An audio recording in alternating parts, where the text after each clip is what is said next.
नमस्कार दोस्तों, ये मर्सिडीज़ का सिंबल मार के बोलेरो पिकअप रेडी किया हुआ है। ये गाड़ी गोपाल ऑटो पॉइंट कामरेज सूरत में रेडी हुआ है।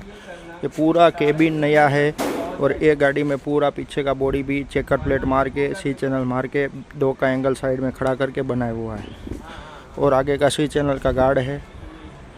ये गाड़ी में पूरा आगे का केबिन नया डाला हुआ है और ये पीयू कलर में पूरा रेडी हुआ है। आपको भी ऐसा गाड़ी बनाना है तो हमारा कांटेक्ट कर सकते हो।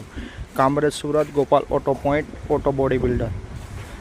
पूरा बॉडी आप भी देख सकते हो। और पूरा इंटीरियर का बात करो तो ये गाड़ी का दरवाज़ा खोलते हैं, ये पूरा सीट रेक्जिन में आएगा। ये पूरा डैशबोर्ड भी नया डाला है कंपनी का, उसमें स्विच भी नया डाला हुआ है और पूरा रेलिंग बनाया हुआ है। आपको भी ऐसा गाड़ी का काम करने का है तो हमारा कांटेक्ट कर सकते हो। Thank you. Gopal auto point, Kathodara, Kamrej सूरत।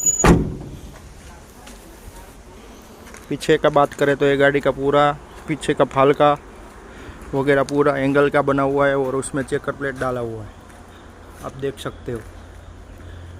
पूरा पीयू कोटिंग कलर में गाड़ी, चेचिस कलर, पूरा फुल रिनोवेशन में गाड़ी मिलेगा आपको। पूरा मैकेनिकल काम भी हो जाएगा। स्क्रीन पर नंबर दिया हुआ और अपना इंस्टाग्राम आईडी फॉलो करो और आगे शेयर करो। Thank you.